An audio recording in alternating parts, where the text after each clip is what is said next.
Hello students, welcome back. आज हम लोग पढ़ने जा रहे हैं कॉलिजन। पिछले प्रीवियस लेक्चर में हम लोगों ने क्या पढ़ा था? Centre of mass and its application. तो आज हम लोग इस चैप्टर को खत्म करने जा रहे हैं। कॉलिजन पढ़ के इसे हम लोग खत्म कर लेंगे, सेंटर ऑफ मास को। Okay, so let come to the point. What is collision? आपने कभी भी किसी भी दो ऑब्जेक्ट को टकराते हुए देखा है? तो आपका आंसर होगा यस। तो कॉलिजन इज एन इवेंट। वो एक घटना होती है, एक इवेंट होती है। उस इवेंट में एक बहुत ही स्ट्रॉन्ग फोर्स, या यूं कहें कि इंपल्सिव फोर्स, बहुत ही शॉर्ट पीरियड ऑफ टाइम के लिए एक्ट करता है। और जब वो बहुत शॉर्ट पीरियड ऑफ टाइम के लिए इंपल्सिव फोर्स एक्ट करता है तो बॉडी के मोमेंटम में ड्रास्टिकली चेंज ला देता है। बहुत ही ज्यादा बॉडी की मोमेंटम चेंज हो जाती है, एब्रप्टली चेंज हो जाती है। तो इस घटना को हम लोग कहते हैं कॉलिजन। क्या है कॉलिजन? तो कॉलिजन एक इवेंट है जिसमें कि हाई इंपल्सिव फोर्स बहुत ही शॉर्ट पीरियड ऑफ टाइम के लिए एक्ट होती है, जो बॉडी कोलाइड कर रही होती है उस पर, और बॉडी की मोमेंटम को अचानक से बहुत ज्यादा बदल के रख देती है। आपने देखा भी होगा न्यूज़पेपर में या फिर न्यूज में कि जब दो कार या दो ट्रक या एक्सीडेंट कर जाती है, तो एक्सीडेंट करने का क्या मतलब होता है? दोनों व्हीकल्स क्या करते हैं? कोलाइड कर जाते हैं। तो टाइम ऑफ कॉलिजन बहुत ही कम होता है, फ्रैक्शन ऑफ सेकेंड होता है, 1 सेकेंड का होगा या फिर 1/10 सेकेंड होगा। तो इतने फ्रैक्शन ऑफ सेकेंड के लिए दो बॉडी कांटेक्ट में आता है, हाईली मूविंग बॉडी एक दूसरे पे नॉर्मल लगाता है, नॉर्मल इंपल्सिव फोर्स लगाता है, और पल में ही क्या करती है? आप देखते होंगे कि कार चकनाचूर हो गई, उसमें इंसान की कभी कभी डेथ हो जाती है, ट्रक में भी कुछ हो जाता है। तो इस छोटे से पीरियड में इतना ज्यादा चेंजिंग ला देता है मोमेंटम में, तो उस इवेंट को हम लोग क्या कहते हैं? कॉलिजन। तो कॉलिजन किसके वजह से होता है? तो इंपल्सिव फोर्स की वजह से होता है। और आपको पता होगा, आप लोगों ने इंपल्स पढ़ा है। इंपल्स क्या होता है? A force which act for very short period of time and change the momentum of an object drastically. Okay? तो आते हैं, इसको आगे बढ़ाते हैं। तो देखो बच्चों, कॉलिजन क्या है? एक इवेंट है। तो मैंने यहाँ पे लिख दी इसकी definition. It is an event in which a large impulsive force act for a very small time and change momentum of an object drastically. Okay. अब बात ये होती है कि कभी कभी ऐसा लगता है कि मोमेंट, जब बॉडी में कॉलिजन हो रही होती है तो इंसान के दिमाग में एक इंटरप्रेशन बनता है कि ऑब्जेक्ट कांटेक्ट में आएगा तभी कोलाइड होगा। लेकिन ये जरूरी नहीं है। अगर कॉलिजन हो रही है तो कांटेक्ट में आ भी सकता है, और विदाउट कांटेक्ट में आने के बाद भी कॉलिजन पॉसिबल है। कॉलिजन का मतलब ये कतई नहीं होता कि हमेशा फिजिकल कांटेक्ट में आके ही कॉलिजन होगा।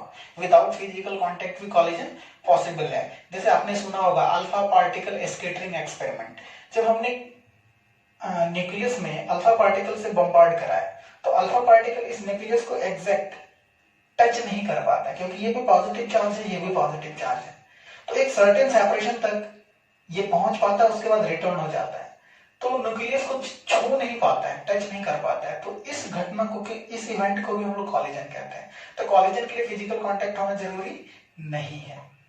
अब कॉलिजन दो चीजों पर डिपेंड करता है, एक होती है लाइन ऑफ वेलोसिटी, एक होती है line of impact.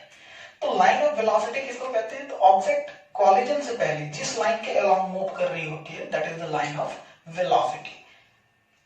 The line along which the object moves before collision, collision से पहले। जैसे मान लो कि ये ऑब्जेक्ट है, ये ऑब्जेक्ट है, ये इस लाइन के अलोंग u1 से जा रहा है, ये इस लाइन के अलोंग u2 से जा रहा है। तो ये जो लाइन है ये लाइन ऑफ वेलोसिटी है। मैंने इसे शॉर्ट फॉर्म में लिखा है LOV, लाइन ऑफ वेलोसिटी। ये इसकी लाइन ऑफ वेलोसिटी है।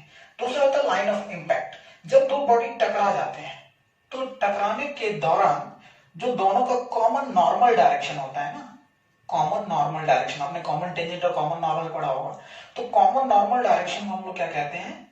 वो लाइन ऑफ इंपैक्ट होता है। वो ऑब्जेक्ट उसी लाइन के अलोंग एक दूसरे पे इंपैक्ट डालता है। Okay, when two bodies collide then the common normal of their surface of contact is said to be line of impact. जैसे मान लो कि ये दो बॉडी कोलाइड किया, दोनों बॉडी इस तरह से कोलाइड किया, तो दोनों का कांटेक्ट सरफेस ये है, और इस कांटेक्ट सरफेस पे कॉमन नॉर्मल कौन सा है? ये वाला जो लाइन दिख रहा है आपको, ये क्या है? कॉमन नॉर्मल है। तो इस लाइन को लाइन ऑफ इंपैक्ट कहते हैं। जब ये बॉडी टकराने के दौरान एक दूसरे पे नॉर्मल लगाएगा तो इसी लाइन के अलोंग लगाएगा, ये इस पे लगाएगा और ये इस पे वापस देगा। मान लो कि बॉडी सीधे ही टकरा गई, एक ही लाइन में जाके टकरा गई, तो ये आपका कॉमन कांटेक्ट सरफेस है, इसके परपेंडिकुलर डायरेक्शन में तो दोनों का कॉमन नॉर्मल क्या होगा, ये लाइन। तो इस लाइन को हम लोग क्या कहेंगे, लाइन ऑफ इम्पैक्ट। और एग्जांपल देखते हैं लाइन ऑफ इम्पैक्ट की। तो देखो, मान लो कि इंक्लाइन प्लेन है, कोई भी इंक्लाइन प्लेन है लाइक दिस, ये आपका इंक्लाइन प्लेन है, और हमने क्या किया, एक स्फीयर को ऐसे छोड़ दिया। स्फीयर को ऐसे छोड़ दिया तो क्या होगा, स्फीयर यहां पे आके टकराएगा। तो देखो, ये है इसका लाइन ऑफ वेलोसिटी, जिस लाइन के अलॉन्ग ये ऑब्जेक्ट आ रहा है। मान लो कि सरफेस पे टकराया, तो ये आपका कॉमन सरफेस हो गया। तो दोनों का नॉर्मल डायरेक्शन क्या होगा, कॉमन नॉर्मल ये होगा। तो ये क्या कहलाएगा, लाइन ऑफ इम्पैक्ट। बातें समझ में आई? ऑब्जेक्ट ऐसे टकराएगा तो ये लाइन ऑफ इम्पैक्ट कहलाएगा। तो जो दोनों कॉन्टेक्ट सरफेस के परपेंडिकुलर डायरेक्शन होता है, कॉमन नॉर्मल डायरेक्शन होता है, वो क्या कहलाता है, लाइन ऑफ इम्पैक्ट। तो line of velocity and line of impact के बेसिस पे हम लोग कॉलिजन को क्लासिफाई करते हैं। तो कॉलिजन इस बेसिस पे दो तरह से क्लासिफाई होता है, उसके दो टाइप्स हो जाते हैं। किसके बेसिस पे, on the line of impact and line of velocity. तो पहला क्लासिफिकेशन है head on collision. Head on collision, head on collision क्या होता है, तो जब line of impact, when line of impact and line of velocity will be along same direction। अगर ये दोनों सेम डायरेक्शन में हो, लाइन ऑफ इम्पैक्ट और लाइन ऑफ वेलोसिटी, तो हम लोग उसको कहते हैं हेड ऑन कॉलिजन। जो सिंपल कॉलिजन आप देखते हो, मान लो कि इस सरफेस पे ये ऑब्जेक्ट ऐसे मूव कर रही है, सपोज करो कि ये ऑब्जेक्ट u1 स्पीड से मूव कर रही है ए, ये u2 स्पीड से मूव कर रही है। अगर मान लो कि u1 की रफ्तार ज्यादा हो गई, तो एक ना एक समय दोनों क्या करेगा, कोलाइड करेगा। और सपोज करो कि ये कॉलिजन ऐसे हुआ, तो देखो, तो लाइन ऑफ वेलोसिटी क्या है, यही है दोनों की लाइन ऑफ वेलोसिटी। और जब टकराया भी तो लाइन ऑफ इम्पैक्ट क्या बनेगा, यही बनेगा लाइन ऑफ इम्पैक्ट। तो लाइन ऑफ इम्पैक्ट कैसे बनेगा, समझ में आया? ये कॉमन कॉन्टैक्ट सरफेस, उसका परपेंडिकुलर डायरेक्शन, इसका नॉर्मल इधर होगा सेंटर से, और इसका भी नॉर्मल मान लो इसी लाइन के अलॉन्ग होगा। तो ये जो लाइन है, ये लाइन क्या कहलाता है, लाइन ऑफ इम्पैक्ट। तो लाइन ऑफ कॉलिजन भी एक्स एक्सिस के पैरेलल है, लाइन ऑफ इम्पैक्ट भी क्या एक्स एक्सिस के पैरेलल है। ओके, तो इस तरह के कॉलिजन को हम लोग कहते हैं हेड ऑन कॉलिजन। दूसरा classification, oblique collision. Oblique collision, तो ये क्या होता है, तो when line of velocity and line of impact are in different direction, are in different direction, तो उस तरह के कॉलिजन को हम लोग क्या कहते हैं, ऑब्लिक कॉलिजन। जैसे देखो, एग्जांपल के लिए मान लो कि ये आपका कोई भी सरफेस है, और एक बॉल को मैंने इस लाइन के अलॉन्ग प्रोजेक्ट किया v वेलोसिटी के साथ। ओके, मान लो कि ये बॉल यहाँ पे आया और इस सरफेस पे टकरा गया। तो जैसे ये इस सरफेस पे टकराएगा, तो इस सरफेस का कॉमन नॉर्मल क्या होगा, this will be the common normal. इसको हम लोग क्या कहेंगे, लाइन ऑफ इम्पैक्ट, और ये क्या कहलाएगा, लाइन ऑफ वेलोसिटी। तो आपको दिख रहा होगा कि लाइन ऑफ इम्पैक्ट और लाइन ऑफ वेलोसिटी क्या है, डिफरेंट डायरेक्शन में है। तो ये कौन सा कॉलिजन का एग्जांपल हो गया, ऑब्लिक कॉलिजन का एग्जांपल हो गया। ओके, अब हम इस दोनों को बारी बारी से पढ़ते हैं। हेड ऑन कॉलिजन में आगे कैसे मैथमेटिकल एक्सप्रेशंस आएंगे और ऑब्लिक में कैसे आएंगे, बातें समझ में आई? आप इसे नोट करें।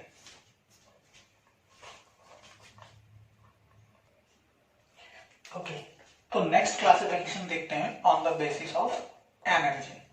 एनर्जी के बेसिस पे भी क्लासिफिकेशन होती है। तो एनर्जी के बेसिस पे हम लोग कॉलिजन को तीन पार्ट में क्लासिफाई करते हैं। सबसे पहला इलास्टिक कॉलिजन, दूसरा इनइलास्टिक कॉलिजन, और तीसरा परफेक्टली इनइलास्टिक कॉलिजन। तो इलास्टिक कॉलिजन में क्या होता है, इनइलास्टिक में क्या होता है, और परफेक्टली इनइलास्टिक में क्या होता है। मान लो कि आपके पास तीन तरह के बॉल है। एक क्रेजी बॉल है जो आप जंपिंग बॉल से खेलते होंगे, एक मान लो कि टेनिस बॉल है, हाँ, और एक आटा बॉल है। तो सपोज करो कि आप इस ग्राउंड पे h हाइट से इस क्रेजी बॉल को, जंपिंग बॉल को आपने ड्रॉप किया, तो आप देखोगे कि वो वापस उसी हाइट को अचीव कर लेता है। अर्थ से कोलाइड करने के बाद वो उसी हाइट पे अचीव कर लेता है। अगर मान लो कि आप उसी जगह पे स्टील का कोई भी बॉल लेते हो और आप अर्थ पे उसे छोड़ देते हो, ड्रॉप कर देते हो, जब वो अर्थ से कोलाइड करता है तो उस हाइट को वापस अचीव तो नहीं कर पाता, लेकिन वो कुछ ना कुछ हाइट अचीव करता है। ओके। तीसरा, आटा बॉल जो आटा से बना हुआ है, उसको छोड़ दो, वो क्या कर जाएगा, जमीन में स्टिक कर जाएगा। तो अब देखो कि हमने क्या किया, एक सरफेस को तो मैंने कांस्टेंट रखा, जमीन को, अर्थ का सरफेस कांस्टेंट है, एक में मैंने क्रेजी बॉल का सरफेस यूज किया, एक में मैंने स्टील बॉल का यूज किया, एक में मैंने आटा बॉल का यूज किया। तो क्रेजी बॉल का सरफेस जैसे अर्थ के सरफेस से आया तो क्या हुआ कि वो वापस से उसी हाइट पे आ गया, यानी कि जितनी उसमें पहले एनर्जी थी, तो कॉलिजन के बाद भी एनर्जी में कोई भी लॉस नहीं हुआ, वो वापस उसी हाइट को अचीव कर लिया। यानी कि वो कॉलिजन के टाइम में उसमें जो भी डिफॉर्मेशन हुआ होगा, वो डिफॉर्मेशन बाद में अपने आप रिफॉर्म हो गया होगा, वो वापस से सही हो गया होगा आफ्टर कॉलिजन, तो इसलिए वो उस हाइट को गेन कर सका। दूसरा, जो मैंने स्टील बॉल लिया था, उसे अगर आप सरफेस पे छोड़ दो तो वो क्या होगा, अगर आप 10 मीटर से छोड़ते हो हो सकता है वो वापस से 3 मीटर जाए, 4 मीटर जाए, 6 मीटर जाए। तो जितनी पोटेंशियल एनर्जी उसके पहले थी, बाद में आप आफ्टर कॉलिजन अगर उसकी एनर्जी कैलकुलेट करोगे तो उसमें थोड़ा सा लॉस मिलेगा आपको।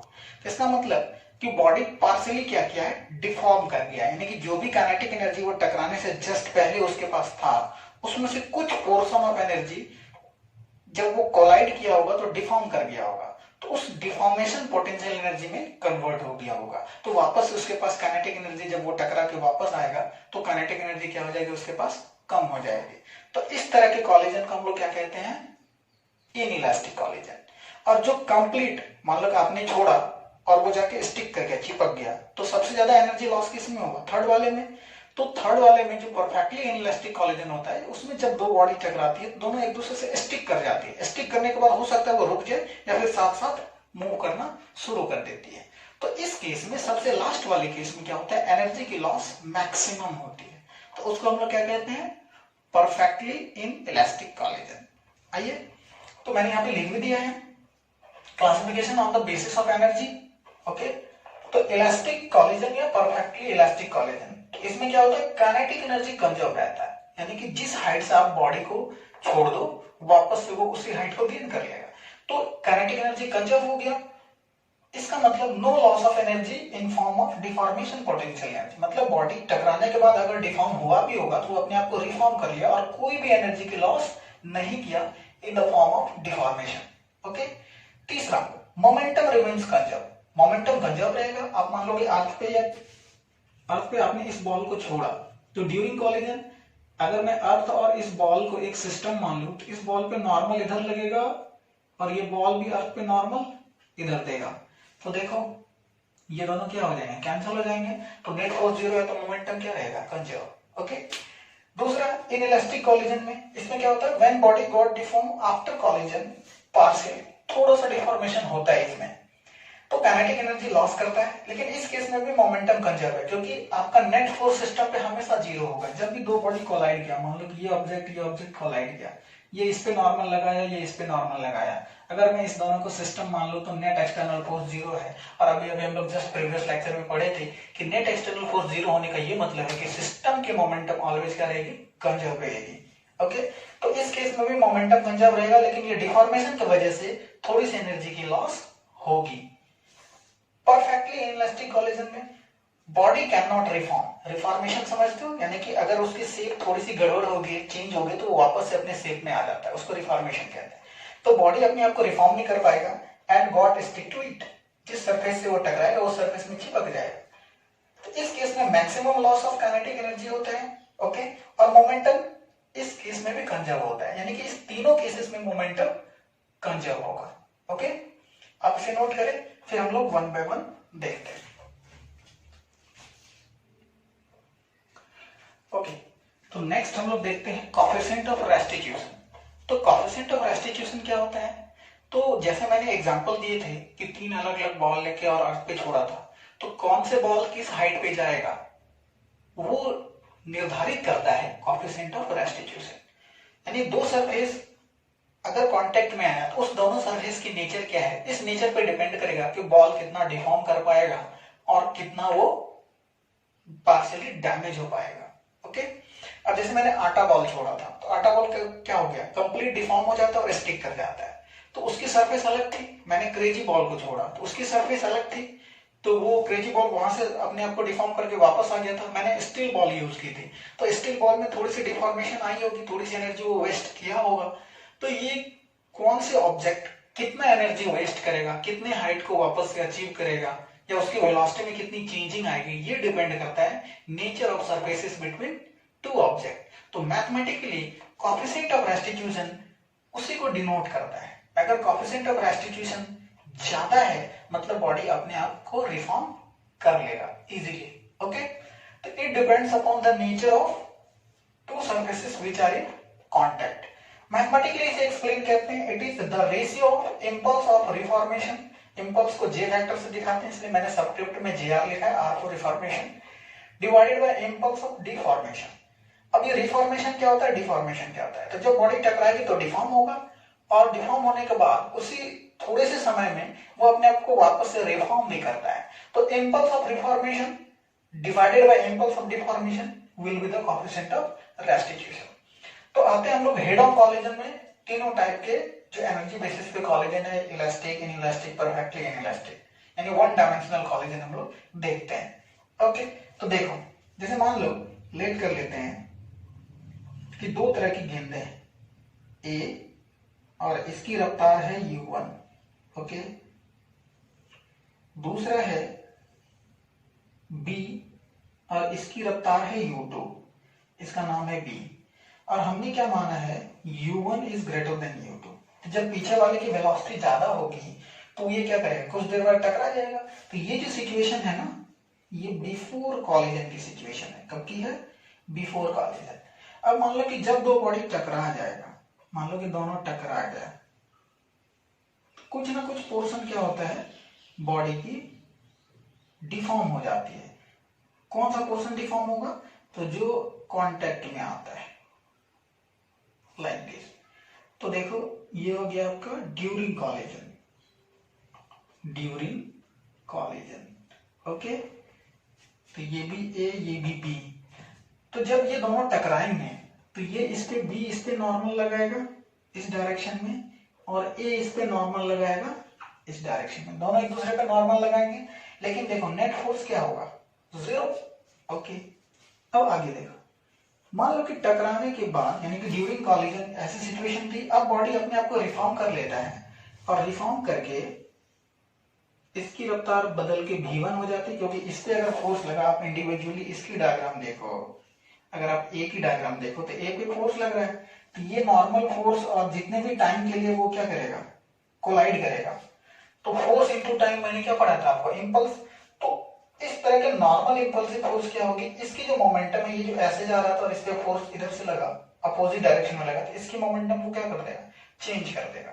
ठीक, सिमिलरली बी पे भी फोर्स लग रहा है, तो बी की जो भी मोमेंटम थी, तो ये नॉर्मल बी के मोमेंटम को चेंज करेगा, लेकिन ये दोनों नॉर्मल मिलकर सिस्टम के मोमेंटम को चेंज नहीं कर पाएगा। ओके, तो देखो, तो मान लो कि टकराने के बाद इसकी वेलोसिटी हो गई v1 और इसकी वेलोसिटी हो गई v2। ओके, ये है आपका आफ्टर कॉलिजन। तो ये सारी घटनाएं क्या होती है, फटाफट तुरंत हो जाती है, with in fraction of second. लेकिन आपको क्या करना है, इसे स्लो मोशन में ऑब्जर्व करना है। आप दिमाग में एक इमेज बनाओ, जैसे मोबाइल में स्लो मोशन होता है ना, तो आप जैसे मान लो कि कोई भी दो बॉल गया, टकराया धड़ाम से अलग हो गया, दोनों अलग अलग डायरेक्शन में चला गया, सेम ही डायरेक्शन में डिफरेंट वेलोसिटी से चला गया। आप उसी इवेंट को आप बहुत ही स्लो कर लो ताकि आपको एक एक चीज दिखे। ओके, तो देखो क्या होगा, स्लो मोशन से हम लोग ऑब्जर्व कर पाएंगे कोएफिशिएंट ऑफ रेस्टिट्यूशन। तो मान लो कि मुझे इसे फ्रेमिंग करनी है स्लो मोशन में, इसे स्लो कर दो, वेरी स्लो, जितना टाइम आपको स्लो करनी है। तो देखो क्या होता है, अगर मान लो कि स्टार्टिंग में u1 बड़ा है, u2 छोटा है, जब ये दोनों टकराएंगे, मान लो कि तमाम टकराया एक दूसरे से, तो ये इस पे नॉर्मल लगाया, ये इस पे नॉर्मल लगाया, तो ये जो नॉर्मल है इस a को, ये जो आपका a है, a पे जो नॉर्मल लगेगा, तो ये क्या करेगा, u1 की वेलोसिटी को घटाएगा।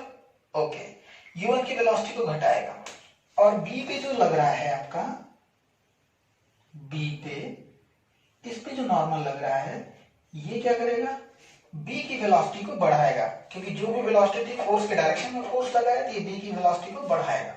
तो एक की बढ़ते बढ़ते और एक की घटते घटते, सपोज करो कि u1 था 10 और इसकी u2 जो था वो था 5, जब दोनों टकराया होगा तो ऑब्वियस सी बात है कि ए की वेलोसिटी घटेगी। तो मान लो कि ए की घट के हो गए 8 या 6 हो गई और बी की बढ़ के 6 हो गई, तो ए का घट के और बी का बढ़ के एक ऐसा बीच में कॉमन वेलोसिटी होगा जो ये दोनों अचीव कर लेगा कि नहीं कर लेगा, उसी इंस्टेंट में, वो विद इन 0.2 0.5 सेकंड में ये सारी घटनाएं होगी।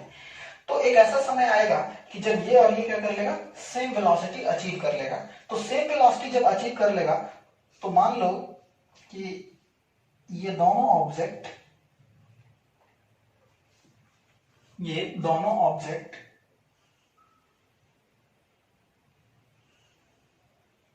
ए और बी सेम वेलोसिटी अचीव कर लिया v।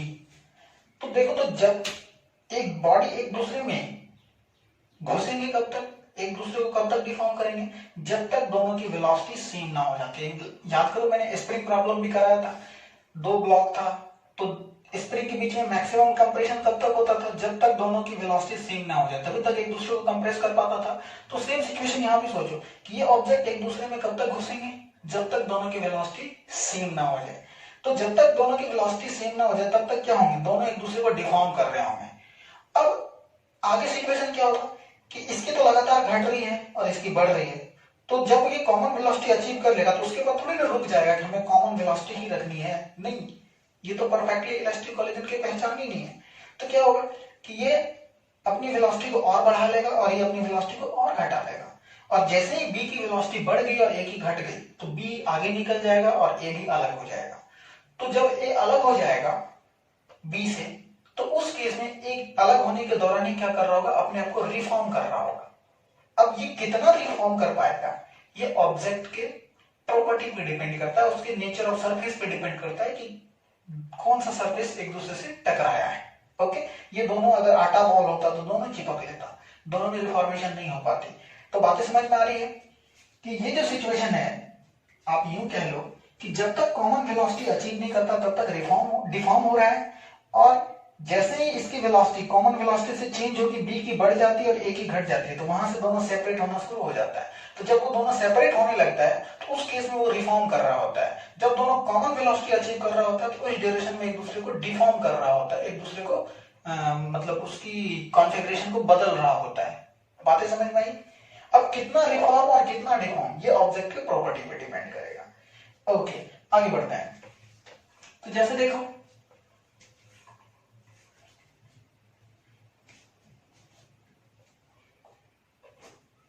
अब मान लो कि मैं कह लूं कि ए की बात करूं, फॉर ऑब्जेक्ट ए, तो ए कब तक डिफॉर्म हो रहा था, तो ए की रफ्तार थी पहले u1 बिफोर कॉलिजन, और ड्यूरिंग कॉलिजन ए क्या कर रहा था, डिफॉर्म कर रहा था। कब तक, जब ए और बी की वेलोसिटी क्या हो गई थी, कॉमन।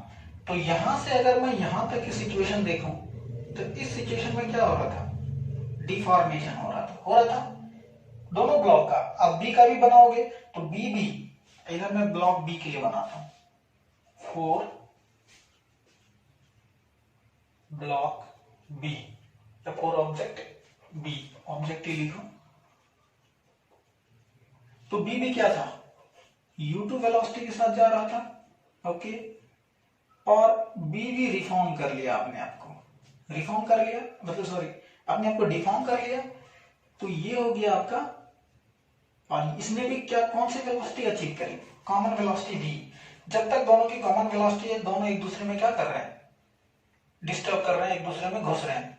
ओके, तो ये भी डिफॉर्म हो रहा है, ये भी डिफॉर्म हो रहा है। तो बी के लिए अगर देखा जाए तो यहां से यहां तक की जो सिलसिला है, यहां से यहां तक का जो प्रोसेस है वो क्या है, डिफॉर्मेशन का प्रोसेस है। यानी जब वो दोनों कॉमन वेलोसिटी अचीव कर लेता है, उस इंस्टेंट के बाद फिर से वापस वो अलग अलग होना शुरू होता है। समझ में आया? तो स्टार्टिंग से उस पॉइंट तक, जब तक दोनों की वेलोसिटी कॉमन हो जाती है, उस पॉइंट तक बॉडी एक दूसरे को डिफॉर्म कर रहा होता है, एक दूसरे की कॉन्फ़िगरेशन को गड़बड़ा रहा होता है, चेंज कर रहा होता है। ओके, तो इसको हम लोग कहते हैं डिफॉर्मेशन। अब देखो, तो अगर ये डिफॉर्मेशन है तो इंपल्स ऑफ डिफॉर्मेशन क्या होगा? तो इंपल्स आपको पता है, इंपल्स क्या होता है? Force into time. अगर एवरेज फोर्स है, कांस्टेंट फोर्स है, तो कांस्टेंट फोर्स इनटू टाइम। मैंने बताया था कि अगर फोर्स वेरिएबल हो तो हम लोग एफ और dt को इंटीग्रेट करते हैं। तो देखो यहां पे भी हम लोग इंपल्स ऑफ रिफॉर्मेशन दे देंगे, तो दोनों एक दूसरे को किस वजह से डिफॉर्म करेगा? तो नॉर्मल फोर्स की वजह से डिफॉर्म करेगा। तो एन dt को हम लोग क्या लिखेंगे? इंपल्स ऑफ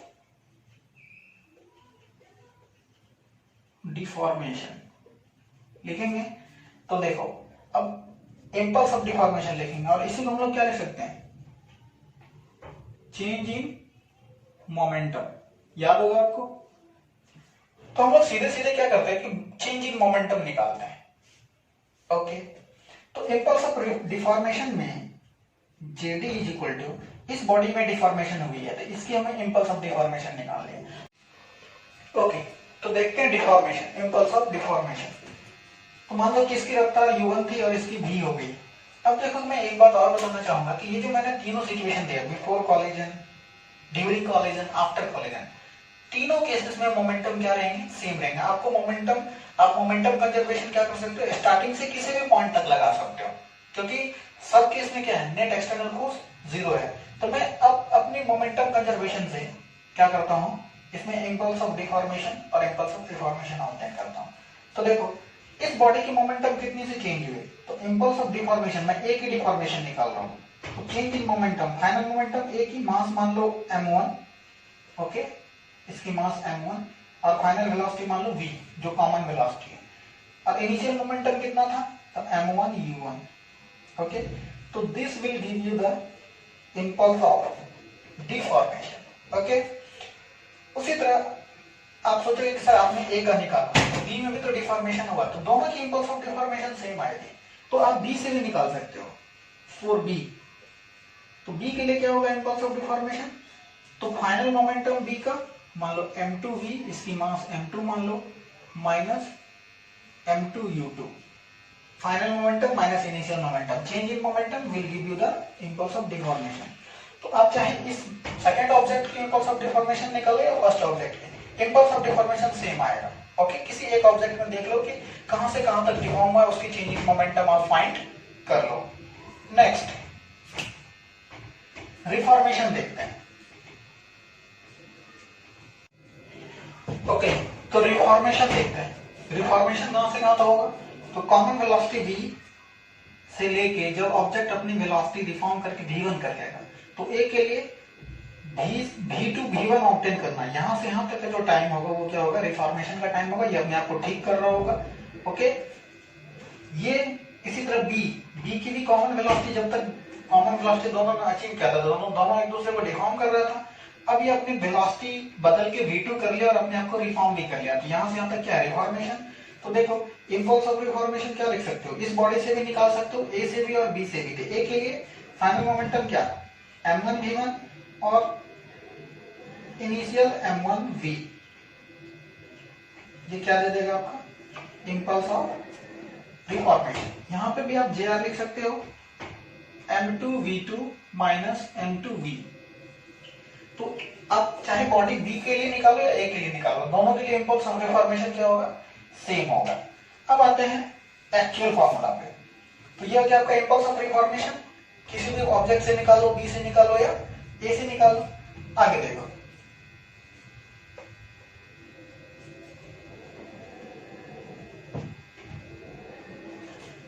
तो स्टार्टिंग में क्या था? u1 वेलोसिटी थी, मास m1 थी, इसकी मास m2, वेलोसिटी u2। ये सिचुएशन था आपका ड्यूरिंग कॉलिजन और दोनों के पास कॉमन वेलोसिटी v थी। ये कौन सी सिचुएशन थी? During collision. ओके, और फिर दोनों ने अपनी वेलोसिटी, इसने v2 कर ली और इसने अपनी वेलोसिटी v1 कर ली। ओके, ये क्या था? आफ्टर कॉलिजन था और ये था बिफोर कॉलेजन, बिफोर कॉलेजन। तो देखो, तो हम तीनों केसेस में मोमेंटम कंजर्व कर सकते हैं, m1u1 प्लस m2u2, सिस्टम के मोमेंटम बिफोर कॉलेजन, सिस्टम के momentum during collagen m1 plus m2 into v, और after collagen m1 v1 plus m2 v2, ये तीनों क्या रहेगी, सेम रहेगी। अब देखो coefficient of restitution, coefficient of restitution के लिए हमने क्या पढ़ा था, impulse of reformation, impulse of reformation divided by impulse of deformation, ये हमने पढ़ा था, JR/JD। तो रिफॉर्मेशन अभी हमने जस्ट ऑब्टेन किया था।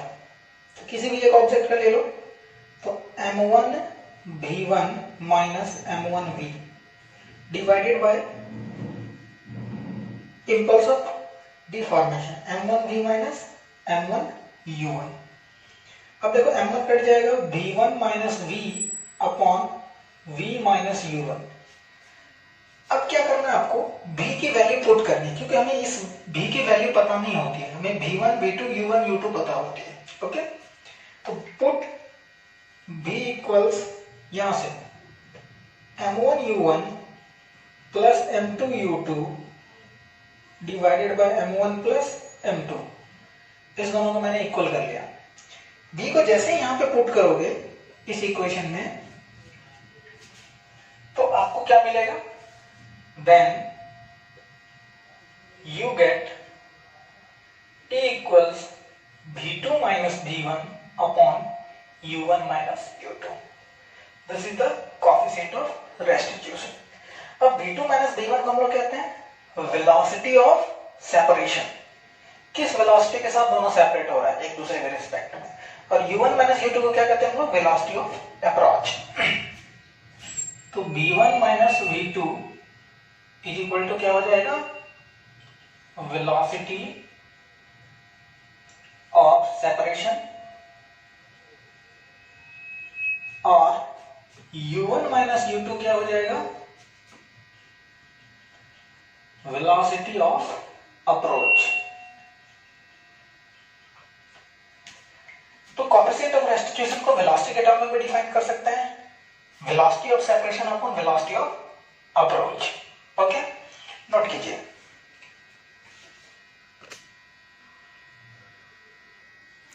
ओके, तो हमने क्या पढ़ा, E equals v2 minus v1 upon u1 minus u2, velocity of separation upon velocity of approach. अब देखो कि परफेक्टली इलास्टिक कॉलिजन में एनर्जी की लॉस नहीं होती है, तो जिस वेलोसिटी ऑफ सेपरेशन के साथ ऑब्जेक्ट टकराता है, उसी वेलोसिटी के अप्रोच के साथ वो सेपरेट भी हो जाता है, वेलोसिटी ऑफ सेपरेशन के बाद वो सेपरेट हो जाता है। तो v2 minus v1 u1 minus u2 ये दोनों बराबर होते हैं, एनर्जी की लॉस होती ही नहीं है। तो जब इस दोनों का रेशियो करोगे तो की वैल्यू क्या आएगी, 1। तो जब क्वेश्चन में आपको परफेक्टली इलास्टिक कॉलिजन दिया हुआ है, तो आप क्या करोगे, E की वैल्यू 1 यूज करोगे। Okay, for in elastic collision, in elastic में क्या होता है, ऑब्जेक्ट टकराता है, पार्शियली डिफॉर्म होता है, फिर आगे निकलता है, तो जो उसकी एनर्जी टकराने से पहले होती है वो ज्यादा होती है, और टकराने के बाद जो एनर्जी होती है वो कम होती है। तो वेलोसिटी ऑफ सेपरेशन क्या होगी, उसकी कम होगी, वेलोसिटी ऑफ अप्रोच ज्यादा होगी। तो वेलोसिटी ऑफ सेपरेशन जैसे ही आप कम कर दोगे और ये बड़ा कर दोगे, तो E की वैल्यू 1 से घट जाएगी। ओके, तो इनइलास्टिक कॉलिजन के लिए E की वैल्यू 0 और 1 के बीच में लाई करता है, ग्रेटर देन 0 लेस देन 1। तो हमेशा आपको जब भी इनइलास्टिक कॉलिजन गिवन होगा क्वेश्चन में, तो E की वैल्यू गिवन होगी या फाइंड करने के लिए आपको बोला जाएगा, तो ये हमेशा 0 और 1 के बीच में आएगा। अब परफेक्टली इनइलास्टिक के लिए देखते हैं। परफेक्टली इनइलास्टिक में क्या होता है, बॉडी सेपरेट ही नहीं हो पाती है, रिफॉर्म ही नहीं हो पाता है, तो v2 माइनस v1 क्या हो जाती है, 0, क्योंकि कोई भी रिफॉर्मेशन नहीं होता, वेलोसिटी ऑफ सेपरेशन नहीं होती। तो v2 माइनस v1 अगर 0 हो जाएगा परफेक्टली इनइलास्टिक के केस में, तो E की वैल्यू क्या हो जाएगी, 0। तो परफेक्टली इलास्टिक, परफेक्टली इनइलास्टिक दोनों में E की वैल्यू अंडरस्टूड है। ओके, अब आते हैं इस पे बेस्ड क्वेश्चंस करेंगे, और अभी हमने E की वैल्यू ऑब्टेन की है। अब v1 v2 कैसे निकालेंगे, क्या फार्मूला होगा v1 v2 का, तीनों कॉलिजन के लिए, perfectly elastic, perfectly inelastic and inelastic, तीनों के लिए मैं एक ही फार्मूला लिखाऊंगा, वो सब में वैलिड होगा। ओके, तो उस फार्मूला को ऑब्टेन करते हैं, फिर हम लोग क्या करेंगे, उसके बाद क्वेश्चन करेंगे। तो देखो, देख लेते हैं। तो अगेन वही डायग्राम, U1 U2 मास M2 M1। अब देखो यहां पे टकराने के बाद ये V1 हो गया और ये क्या हो जाएगा, V2। M2 की वैल्यू V2 हो जाती है, M1 की V1 हो जाती है। ये बिफोर है और ये आफ्टर है। मैंने बीच वाली जो सिचुएशन थी उसको गायब कर दी। ओके, अब हमें V1 V2 निकालना है। क्वेश्चन में गिवन क्या होता है, M1 U1 M2 U2 given होगा, आपको V1 V2 पूछी जाएगी और टाइप्स ऑफ कोलेजन गिवन होगा कि ये कोलेजन इलास्टिक है, इनइलास्टिक है या पार्शियली है। तो देखो, तो E equals V2 minus V1 upon U1 minus U2। तो therefore V2 minus V1 is equal to E U1 minus U2। तो V2 इक्वल्स क्या, V1 plus E U1 minus U2। मैंने सबको राइट की तरफ लिया है, इसलिए सबको पॉजिटिव कंसीडर किया है। ओके, तो आपको भी डायरेक्शन ध्यान में रखनी होगी ड्यूरिंग क्वेश्चन। तो ये हो गया V2। अब देखो, तो मैं मोमेंटम भी कंजर्व कर सकता हूं from conservation of momentum. Momentum तीनों केसेस में कंजर्व होती है। तो M1 U1 plus M2 U2 is equal to क्या लिखेंगे, M1 V1 plus M2 V2। देखो, तो इसको इनिशियल मोमेंटम कह लेंगे, इसके बदले लिखते हैं PI। M1 V1, तो M1 V1 और हमने V2 की वैल्यू इतने के टर्म में लिखा है, M2 V2। V2 क्या लिख सकते हो, V1 plus E into U1 minus U2। चलो, तो P इनिशियल मोमेंटम। अब इसमें हम लोग क्या कर देते हैं कि इसको मल्टीप्लाई करो। तो M2 into E U1 minus U2, इसको इससे मल्टीप्लाई करो और इधर लॉग घट जाएगा। इधर क्या बचेगा, V1 कॉमन आ जाएगा, बचेगा M1 प्लस M2। ओके, तो देखो, तो V1 बराबर हो जाएगा P initial minus M2E U1 minus U2 upon M1 plus M2। ये आपका हो गया V1। तो हमने V1 ऑब्टेन कर लिया। इनिशियल मोमेंटम V1 रहेगा, तो यहाँ पे M2E U1 minus U2 upon total mass. Okay, अब इसमें कोएफिशिएंट ऑफ रेस्टिट्यूशन की वैल्यू, अगर आपका कोलिजन परफेक्टली इलास्टिक हुआ तो E की वैल्यू 1 रखेंगे, परफेक्टली इनइलास्टिक हुआ तो E की वैल्यू 0 रखेंगे, और अगर पार्शियली हुआ, मान लो E की वैल्यू क्वेश्चन में गिवन है 2/5, तो यहाँ पे 2/5 रखेंगे। तो तीनों केसेस के लिए मैं V1 अलग अलग से ऑब्टेन करके नहीं दिखा रहा हूँ, आपको एक ही फॉर्मूला में तीनों केसेस मिल जाएंगे, कोई भी कोलिजन हो। सिमिलरली जब आप V2 ऑब्टेन करेंगे तो V2 इक्वल्स हो जाएगा P initial plus M1E U1 minus U2 upon M1 plus M2। जब यहाँ पे हम लोग V2 लेते हैं, इस ऑब्जेक्ट की वेलोसिटी निकालते हैं, तो यहाँ पे M1 आ जाता है और साइन बदल जाता है, बाकी सब सेम है। तो फॉर्मूला आप याद रख सकते हो, initial momentum minus M2E U1 minus U2 upon total mass. दूसरे केस में initial momentum plus M1E U1 minus U2 upon total mass.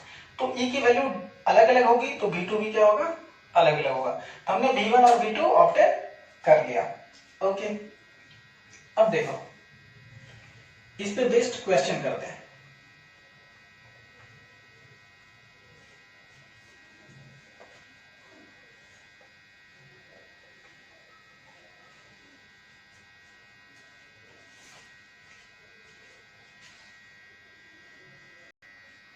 Okay, तो क्वेश्चन करते हैं। क्वेश्चन क्या है, एक 4 kg का ऑब्जेक्ट है जो 2 मीटर पर सेकंड से लेफ्ट की तरफ आ रहा है, 2 kg का ऑब्जेक्ट 4 मीटर पर सेकंड के राइट की तरफ जा रहा है। ये सिचुएशन है बिफोर कोलिजन।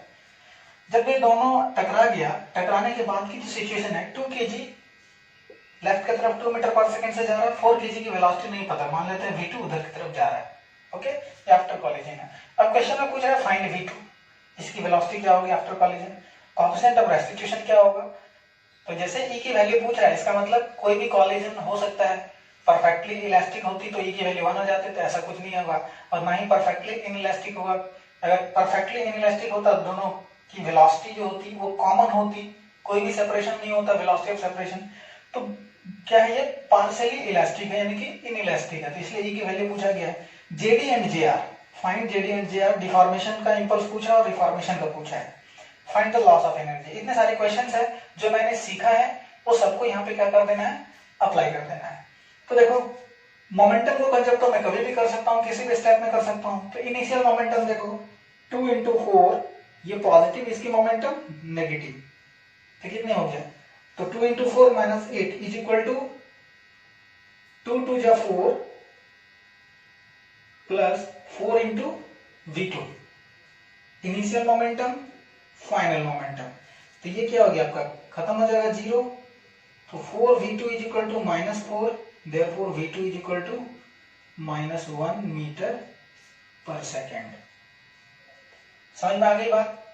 ओके, एक मिनट एक्सक्यूज मी, ये जो है 2 2 जा 4 ये नेगेटिव है, तो यहाँ पे मैंने क्या कर दिया है, इसे पॉजिटिव कर दिया। ये इसकी मोमेंटम क्या लेनी होगी, साइन के साथ नेगेटिव, फिर -4 तो +4, तो यहाँ पे क्या हो जाएगी +1 मीटर पर सेकेंड।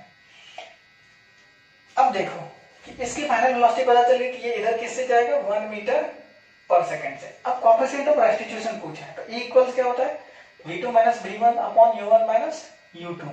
तो what is v2, velocity of second object. Second object की वेलोसिटी कितनी है, 1 मीटर पर सेकंड, राइट की तरफ। Okay, v1 velocity of, final velocity of first object. तो देखो तो ये लेफ्ट की तरफ जा रहा है ना, तो माइनस माइनस मिलकर क्या हो जाएगा प्लस, u1 अपॉन u2, ये क्या हो जाएगी, u1 4 मीटर पर सेकंड, तो 4, u2 कितनी हो जाएगी, तो 2 मीटर पर सेकंड, वो भी लेफ्ट की तरफ है, तो प्लस, तो कितना हो गया 3/6, that is coefficient of restitution कितना हो गया, हाफ। तो ई की वैल्यू हमने फाइंड कर ली। अब इंपल्स ऑफ डिफॉर्मेशन और इंपल्स ऑफ रिफॉर्मेशन, तो किसी भी एक ऑब्जेक्ट को पकड़ो, रिफॉर्मेशन और डिफॉर्मेशन मैंने अच्छे से एक्सप्लेन किया है। तो एक ऑब्जेक्ट को जब पकड़ोगे तो बिफोर कॉलिजन देखो ये सिचुएशन है, और जब वहां पे डिफॉर्मेशन होगा तो कैसे सिचुएशन होगी, दोनों कॉमन वेलोसिटी अचीव कर लेगा। कौन सी वेलोसिटी अचीव कर लेगा, कॉमन वेलोसिटी v। तो इस स्टेप में और इस स्टेप में मोमेंटम कंजर्व कर लेते हैं, तो m1 plus m2 into v is equal to, देखो इनिशियल मोमेंटम क्या है 0, +8 -8 0, तो देयरफॉर v इक्वल्स 0 आ गया। अब किसी भी एक ऑब्जेक्ट का इंपल्स ऑफ डिफॉर्मेशन देखना है, तो इंपल्स ऑफ डिफॉर्मेशन क्या हो जाएगा, तो डिफॉर्म किस सिचुएशन तक होता है, जब तक वो कॉमन वेलोसिटी अचीव करता है। तो फाइनल मोमेंटम mv यानी कि m1v माइनस m1 u1, ये इनिशियल ये फाइनल डिफॉर्मेशन के केस में। तो देखो ये 0 हो गया, ये कितना हो गया m1 u1, 4 2 जा 8, तो इंपल्स ऑफ डिफॉर्मेशन कितना हो गया 8 न्यूटन सेकेंड। ओके, अब देखो इंपल्स ऑफ रिफॉर्मेशन, रिफॉर्मेशन कहां से शुरू होता है, कॉमन वेलोसिटी से लेके v1 तक पहले ऑब्जेक्ट के लिए। तो कॉमन वेलोसिटी 0 आया है, और v1 हमने पता है यहाँ पे इस क्वेश्चन में, तो m1 v1 minus m1 v, तो व्हाट इज m1 v1, 2 2 जा 4, और वो भी नेगेटिव है, तो -4 न्यूटन सेकेंड। ये क्या हो जाएगा आपका इंपल्स ऑफ रिफॉर्मेशन, ये क्या हो जाएगा impulse of deformation. Okay, find the loss of energy. अब इनिशियल काइनेटिक एनर्जी सिस्टम की क्या है, फाइनल क्या है, दोनों को घटा देना है। तो देखो लॉस ऑफ एनर्जी क्या होगा, तो लॉस ऑफ एनर्जी जो होगा इनिशियल काइनेटिक एनर्जी और फाइनल काइनेटिक एनर्जी का डिफरेंस होगा। लॉस के फाइनल माइनस के इनिशियल, तो के फाइनल देखो कितना है 1/2 हाफ mv², 2 का स्क्वायर प्लस 1/2 4 इंटू v2 कितना आया था 1 का स्क्वायर, तो ये हो गया 4 2 जा 8/2 4 प्लस 2 6 जूल। ओके, के इनिशियल कितना, तो 1/2 2 इंटू 4 का square half mv² plus 1/2 4 into 2 का स्क्वायर, देखो तो ये हो जाएगा 16, ये कितना हो जाएगा 8, तो कितना हो गया 24 जूल। तो लॉस कितना हो गया, 24 में से 6 घटा दो 18 जूल। 18 जूल एनर्जी का क्या हो गया, लॉस हो गया। तो जब भी एनर्जी का लॉस हो तो वो कौन सा कॉलिजन नहीं हो सकता है, वो परफेक्टली इलास्टिक कॉलिजन नहीं हो सकता है। ओके, नोट करें, फिर अगला क्वेश्चन करते हैं। ओके, अब इसमें कुछ स्पेशल केसेस बच गए हैं, उसको देख लेते हैं, जो कि काफी इंपॉर्टेंट है। तो मान लो कि स्पेशल केस में केस 1 हमें देखना है। तो दो सेम मास है m और m, ओके, सेम मास है, इसकी रफ्तार u1 है, इसकी u2 है बिफोर कॉलिजन। तो कहता है कि अगर इस दोनों के बीच परफेक्टली इलास्टिक कॉलिजन हुआ तो दोनों अपनी वेलोसिटी आफ्टर कॉलिजन इंटरचेंज कर लेंगे। मतलब जो u1 की जो पहली मास की रफ्तार थी वो दूसरी मास को मिल जाएगी, और जो दूसरे मास की रफ्तार थी वो पहली मास को मिल जाएगी। यानी कि आप इसको m1 m2 कर लो तो ज्यादा बेहतर रहेगा, m1 m2। कंडीशन क्या होना चाहिए, m1 बराबर m2 होना चाहिए, ओके, और कॉलिजन क्या होना चाहिए, परफेक्टली इलास्टिक। तो उस केस में वेलोसिटी इंटरचेंज हो जाता है। देखो इसे प्रूफ कर लेते हैं। ओके, तो इसे प्रूफ करते हैं। तो हमने क्या फॉर्मूला पढ़ा था, v1 is equal to p initial minus m2e u1 minus u2 upon m1 plus m2। अब देखो कि p इनिशियल क्या होगा, m1 u1 m2 u2, तो ओके, और m1 m2 क्या है, सेम है, तो m1 और m2 को m लेट कर लें। तो अगर मैं m लेट कर लेता हूं तो क्या आ जाता है, m बाहर आ जाएगा u1 plus u2 initial momentum minus m2e, यानी कि m कॉलिजन कौन सा है, परफेक्टली इलास्टिक, तो m की वैल्यू 1, u1 माइनस u2, तो u1 minus u2 divided by m1 plus m2 that is 2m। अब देखो कि m कॉमन आ जाएगा, क्या बचेगा, u1 plus u2 minus u1 plus u2 divided by 2, m cut जाएगा। तो देखो u1 भी कैंसिल हो गया, 2u2 अपॉन 2, तो क्या बचेगा, u2। तो देखो v1 बराबर क्या आ गया, u2 आ गया। तो सिमिलरली आपको फिर से फॉर्मूला अप्लाई करना है v2। तो जैसे आप v2 बराबर फॉर्मूला अप्लाई करोगे तो आपको क्या मिलेगा, u1 मिलेगा। तो देखो v1 बराबर u2, तो देखो इसकी रफ्तार u1 थी, तो टकराने के बाद ये क्या हो गया, u2 हो गया। इसने पहले ऑब्जेक्ट ने दूसरे की वेलोसिटी इंटरचेंज कर ली। उसी तरह इसकी u2 थी, तो कॉलिजन के बाद u1 हो जाएगी। तो बातें समझ में आई। जब भी आपको ऐसा क्वेश्चन दिखे, सेम मास है, परफेक्टली इलास्टिक कॉलिजन है, और आपसे वेलोसिटी पूछे आफ्टर कॉलिजन, तो दोनों की वेलोसिटी को इंटरचेंज कर दो। नेक्स्ट अगला केस देखते हैं, वो भी काफी इंपॉर्टेंट है। मान लो कि अगर कॉलिजन ऐसा हो कि एक ऑब्जेक्ट बहुत ही भारी हो, बहुत लार्जर हो as that of first one, तो उस केस में आप क्या करोगे। तो देखो उस केस में क्या करते हैं, मान लो कि एक बॉल है, मास m1, केस 2 में देखते हैं, ओके, और इधर एक वॉल है, कभी वॉल दे देगा, कभी अर्थ दे देगा। तो m1 के रिस्पेक्ट में ये वॉल जो है, इसकी मास मान लो m2, और सपोज कर लो कि m2 is greater than m1, m2 बहुत बड़ा है, यानी ये टकराएगा अपने से वेरी वेरी लार्जर ऑब्जेक्ट से। तो उस केस में क्या होगा, टकराने के बाद दोनों की वेलोसिटी क्या होगी। तो देखो m2 is greater than m1, तो m1 अपॉन m2 इसकी रेशियो क्या होगी, 0, या फिर यूं कह लो दैट इंप्लाइज अगर आप m2 में m1 को ऐड करोगे तो अप्रोक्सीमेट क्या लिखोगे, m2, क्योंकि m1 क्या बहुत छोटा। मान लो कि 1,00,000 केजी में या 10,000 केजी में अगर आप 200 ग्राम जोड़ोगे तो अप्रोक्सीमेट क्या होगा, 10,000 केजी ही रहेगा या 1,00,000 केजी ही रहेगा। तो अगर m2 बहुत बड़ा है m1 के रिस्पेक्ट में, दोनों का समेशन क्या होगा, अप्रोक्सीमेट m2 होगा। अब देखो कि m2 की रफ्तार है u2, दोनों मूव कर रहे हैं, दोनों टकरा गए, तो आफ्टर कॉलिजन क्या होगा, वेलोसिटी। तो आफ्टर कॉलिजन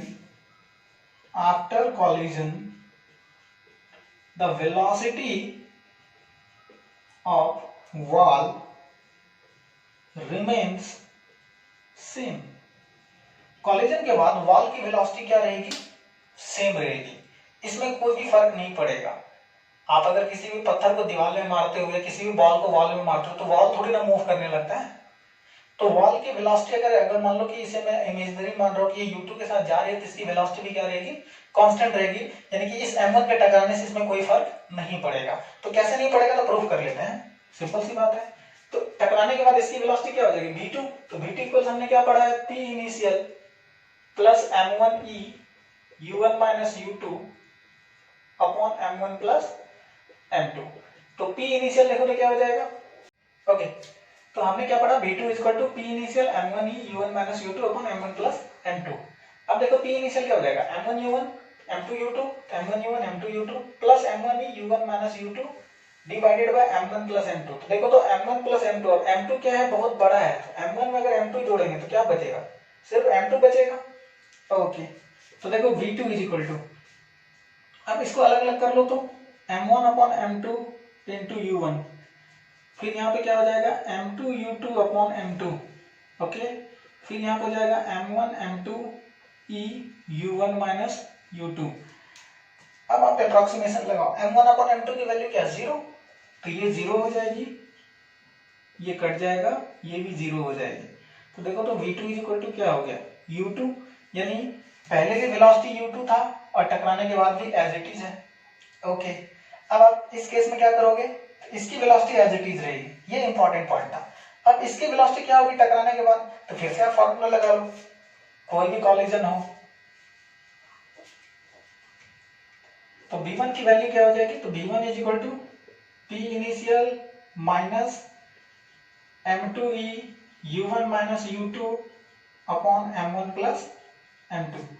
तो देखो m1 u1 plus m2 u2 minus m2e u1 minus u2।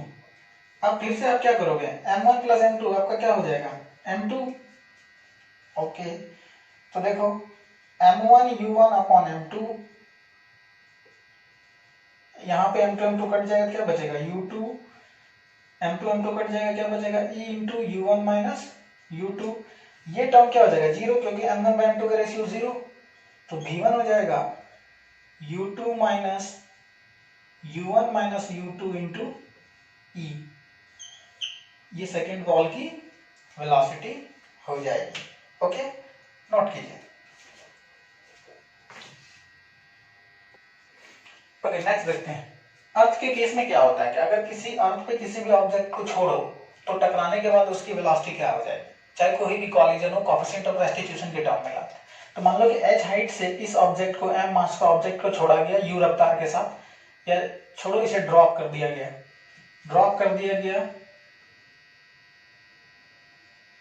और जैसे ही अर्थ से टकराता है, टकराने के बाद इसकी रफ्तार कितनी हो जाती है, v1। ओके, फिर ये ऊपर जाएगा, फिर अर्थ से टकराएगा, तो सेकंड कॉलिजन के बाद रफ्तार क्या होगी, थर्ड कॉलिजन के बाद रफ्तार क्या होगी, तो ये हम लोग फाइंड करते हैं। तो सबसे पहला फर्स्ट कॉलिजन के बाद रफ्तार क्या होगी, तो मान लो ये अर्थ है, तो इसकी रफ्तार क्या होगी, इसको पहला ऑब्जेक्ट मान लेते हैं, इसका दूसरा ऑब्जेक्ट u2 0। ओके, टकराने के बाद अर्थ में कोई फर्क नहीं पड़ेगा, क्योंकि m के रिस्पेक्ट में अर्थ क्या है, बहुत हैवी है, तो अर्थ के लिए v2 भी क्या हो, 0, अर्थ के लिए v2 भी क्या हो गया, 0 हो गया। ओके, अब इसे ड्रॉप किया गया, देखो तो E इक्वल्स क्या लिखते हैं हम लोग, v2 minus v1 upon u1 minus u2। तो देखो टकराने से जस्ट पहले इसकी क्या वेलोसिटी होगी, मैंने उसे अगर ड्रॉप किया है इस हाइट से, तो यहां से टकराने से जस्ट पहले इसकी वेलोसिटी होगी √2gh, टकराने से जस्ट पहले। तो टकराने से जस्ट पहले जब वेलोसिटी होती है बिफोर कॉलिजन, उसको क्या कहते हैं हम लोग, u1 कहेंगे। तो देख लो, तो v2 हो गया इस अर्थ की वेलोसिटी, अर्थ की वेलोसिटी टकराने के बाद 0 माइनस v1 बॉल की वेलोसिटी हमें फाइंड करनी है, u1 कितना हो गया, तो √2gh, वो भी डाउनवर्ड डायरेक्शन में, √2gh डाउनवर्ड डायरेक्शन में, u2 0। तो देखो तो क्या आ गया आपका, v1 बराबर e√2gh। ओके, ये पहला कॉलिजन के बाद हुआ।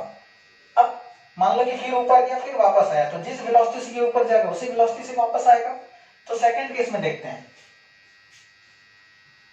आफ्टर सेकंड कॉलिजन, तो सेकंड कॉलिजन में फिर से E इक्वल्स क्या लिखोगे, v2 माइनस v1।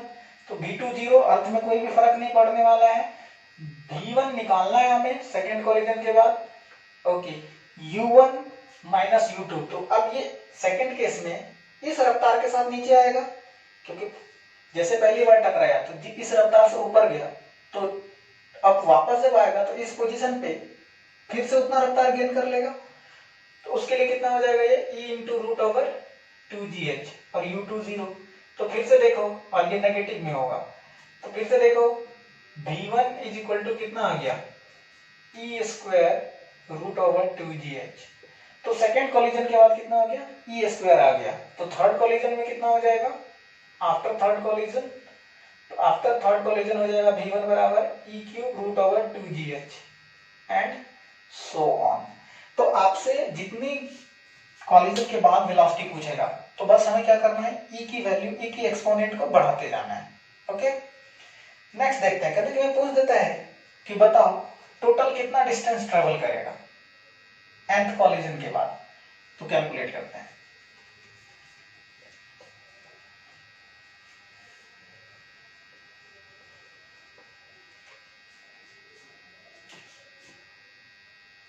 मान लो ये बॉल, ये रहा आपका अर्थ, ये टकराया h हाइट से, टकराने के बाद फिर ऊपर जाएगा, मान लो कि फिर आके टकराएगा। तो ऐसे ऐसे कितना कॉलिजन हो रहा है, nth कॉलिजन।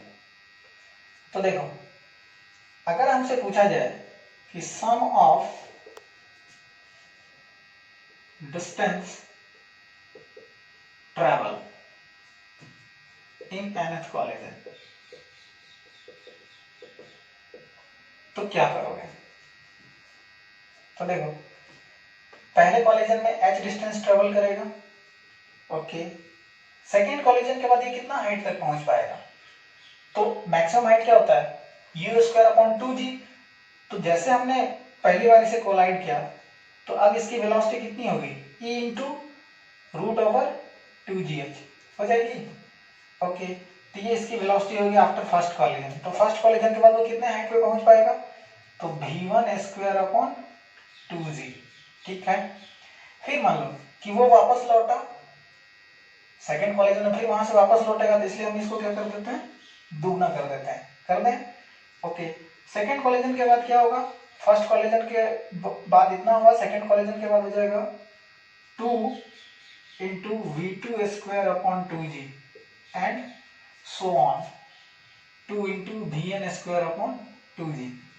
अब देखो कि v1 क्या हो जाएगा, तो e into root over 2g, उसका स्क्वायर करो तो क्या हो जाएगा 2 into E square into 2gh upon 2g। तो देखो तो ये 2g खत्म हो गया, ओके।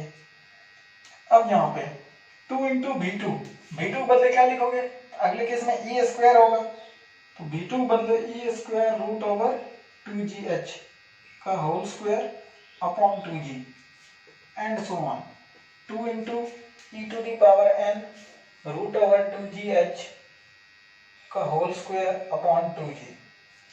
तो देखो यहाँ हो गया h, यहाँ पे क्या हो गया 2e स्क्वायर h, यहाँ पे क्या हो जाएगा e टू दी पावर 4, फिर से 2g करते आएगा, तो 2h e to the power 4, फिर यहाँ पे एंड सो ऑन करते चलो, यहाँ पे 2h e to the power 2n। अब देखो तो h कॉमन ले लेते हैं, तो 1 plus 2e square 2 e to the power 4 and so on 2 e to the power 2n। अब आपको ये किस में दिख जाएगा, तो यहां से 2 कॉमन ले लो,